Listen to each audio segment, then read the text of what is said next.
From the University of Nebraska-Lincoln's Center for Agricultural Profitability, this is Nebraska Farmcast. I'm Ryan Evans, and today on the podcast, we have a special episode where we're talking with some of our partners in Nebraska Extension and 4-H. Last October, and just recently again in April, Molly Brandt, a 4-H Extension educator for entrepreneurship and innovation, and Marilyn Schlake, an Extension educator in the University of Nebraska-Lincoln's Department of Agricultural Economics, traveled to the countries of Georgia and Armenia to conduct training for the American Councils for International Education. The American Council was founded in 1974 and is an international, not-for-profit organization working to advance education, research, and mutual understanding across the United States and the nations of Eastern Europe, Eurasia, and Southeast Europe. And we're here today to hear about some of these great things happening over in Georgia and Armenia. And joining me are Molly Brandt and Marilyn Schlake. Molly, thanks for being here. Thanks for having me. Yeah, and Marilyn, great to see you again. Thanks for joining pleasure. me. So first, Molly, if you can just give us some background on how this all came together, that would be great. Yeah, so this cool opportunity came to us from a past 4-H colleague of ours, Dagan Valentine, who currently is the country director for American Councils for International Education in the country of Armenia and also serves the country of Georgia. And so he was in the role I had served in as an entrepreneurship, youth development, extension educator, and he reached out to our state administration and had a cool idea for a project to take some of our Nebraska curriculum and teach that to the youth in Georgia and Armenia. So he was writing this grant and this proposal, contacted our state office, and then contacted me and Marilyn. And so we got connected with him again and got the ball rolling on this project. All right. And Marilyn, maybe you could tell us what the training specifically covered then.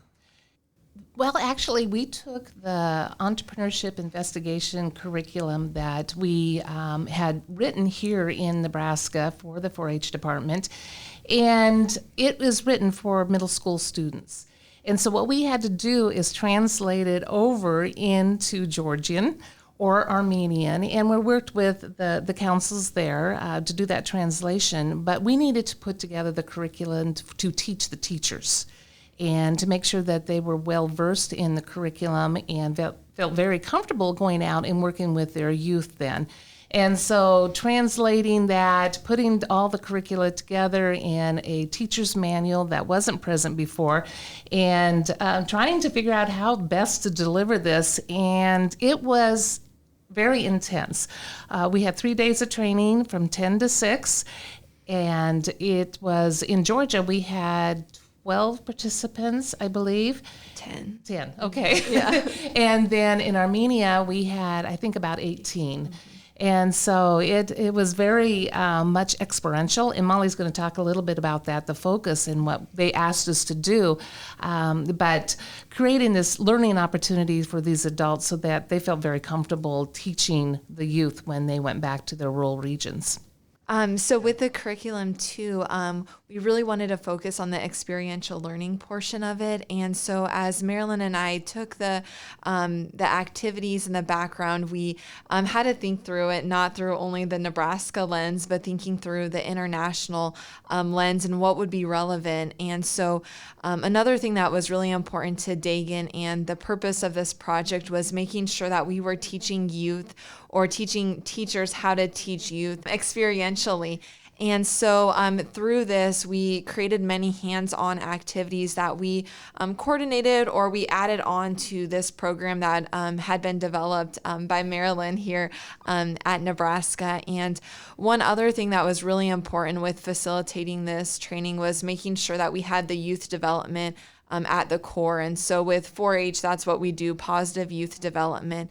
And so we took our essential elements. So not only did we want to teach these teachers how to teach entrepreneurship, but we wanted to make sure that we were bringing in those 4-H principles of youth development. So making sure we were creating that safe atmosphere with our participants. You know, we had a lot of activities where we were being silly and goofy. And so hoping that they would kind of catch that energy and then also do that when they were working with their youth. And so Also serving as a role of the caring adult. We know from our research how important that is for a young person's development. And so I think really in the Armenia training, we really highlighted positive youth development. And then, we did our best to portray that too, so that our teachers could see, how we might do it in the U.S. and then how that might fit for their context. One of the first things that we did is really made the participants uncomfortable. And so within the first hour, we had them developing their business concept that they would use throughout the 3 days.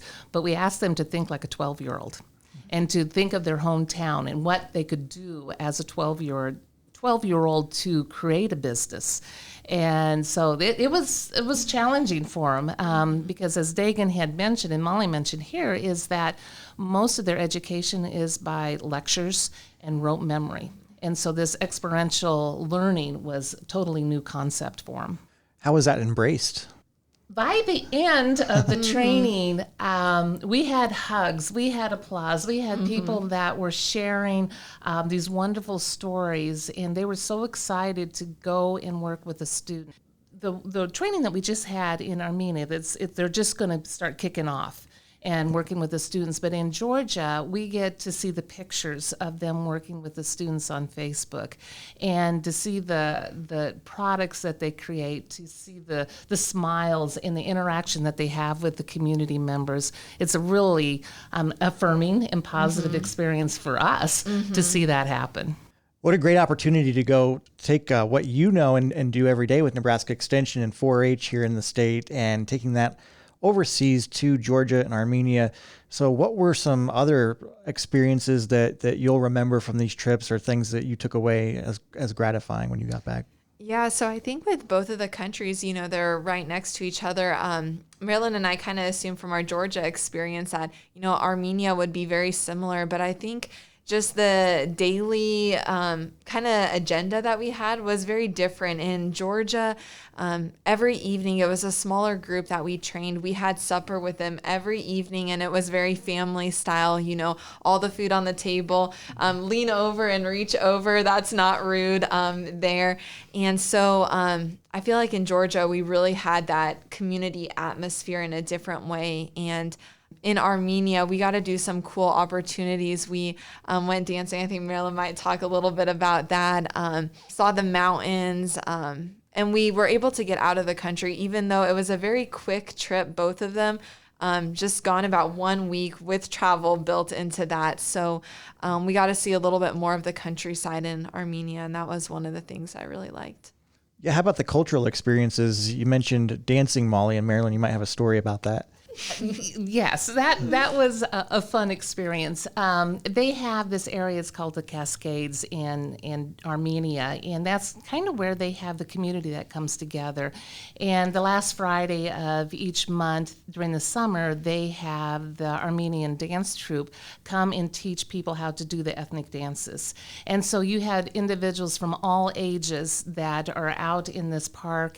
They're singing their Armenian national songs and dancing, and we got to join in, and it was more difficult than we thought it would be, but they were so welcoming and inviting to have us participate in not just that activity but all of the activities. They were so willing to share their history and tell us about the struggles that they have, and both countries have been conquered and revived and are they have such pride and in what their history is about. And in Georgia,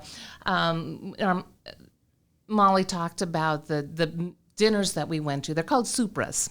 And they also have a tamada, who is a Toastmaster. And they actually have professional Toastmasters. And so they made toast 10 to 12 times during these 3-hour meals. Wow. Yeah. And so it's really an interesting process. But when they finished doing their toasting, they will say Garmajos, which means victory. And so we were told that has to do with the history of them being conquered and surviving and overcoming that. And so both countries, just such pride that they have. And it was really cool to see. Yeah, what an incredible opportunity to learn from each other on these trips, it sounds like. And then, so when you got back and kind of had the chance to assess things, I know your last one was just barely a month ago. What are some takeaways now that if you were invited back, are there things that you would do differently or emphasize more, or, and if not that, thinking beyond that, maybe how that might impact your work here in Nebraska, these 2 trips that you've been on? I think even from our Georgia experience to Armenia, Marilyn and I did make a lot of changes even to how we facilitated that training. I talked earlier about that positive youth development. Even though we talked about that in our Georgia one, we really wanted to set that as the foundation, the safe, inclusive environment, the caring adult, and so I think creating that environment really helped with that group. In Georgia, we had translators, and so they were helping us through the entire training, and then in Armenia, we actually didn't need translators. The group had all been to U.S. or had that context. And so I think when we were in Armenia, we were really talking on, let's take this curriculum and let's expand it, or just the curiosity in that. And so I think Marilyn and I were more equipped to be able to handle those questions. I think it was in Georgia. We have an example with Kool-Aid, the entrepreneur in Nebraska. And when we started talking about it, it's like Kool-Aid outside of Nebraska and U.S. context. How do I talk about a sugary drink, that young people like? And so I think we started realizing those little things where it's or even snow cone, when we were saying some of these words that are very, young kids in Nebraska do entrepreneurship projects like that. And so I think always with these international experiences, it makes you more aware of how you're communicating with others. And it's if someone has no context, it makes it very difficult. Or how do I communicate in a way that anyone from whatever background can understand what I'm saying? And so I think it just makes you more aware as an educator too. Yeah. And one of the things that I incorrectly assumed is that these countries are very close together, and they're very small countries, and it's kind of like Nebraska and Kansas. And so, we're very much similar, 2 states here, and I assumed the 2 countries were very similar, but they really had a lot of differences. And when we were in Armenia, the individuals that we notice in Yerevan, is where we were at, is that there's a lot of physical sameness of the individuals that were living there, whereas in Georgia it was more diverse. We saw a lot of Muslims, we saw the Georgians and Russians, and so there was more intermix there. And so I had made the assumptions that was going to be the case in Armenia as well. So they had a lot of similarities of food, but then the culture was very much different too.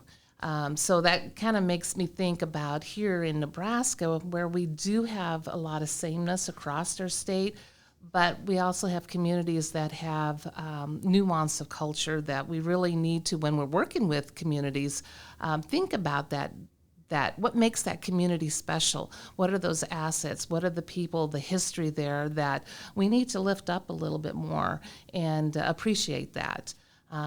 Like I said, those countries, they're very proud of their heritage and their future too, and building upon that future. So that a lot of similarities. That's what I took out of the experience. I've been talking with Molly Brandt, a Nebraska Extension 4-H educator for innovation and entrepreneurship, and Marilyn Schlake, who is a Rural Prosperity Nebraska Extension educator in the Department of Agricultural Economics. You can find out more about the 4-H entrepreneurship program on the Nebraska 4-H website. That's 4h.unl.edu. Molly, Marilyn, thank you both so much for being here. Thanks, Ryan. Thanks, Ryan. Really appreciate your help and just sharing our experiences with others. Nebraska Farmcast is a production of the Center for Agricultural Profitability at the University of Nebraska-Lincoln. For the latest research-based information and education resources to manage your farm or ranch operation, visit our website at cap.unl.edu. That's cap.unl.edu.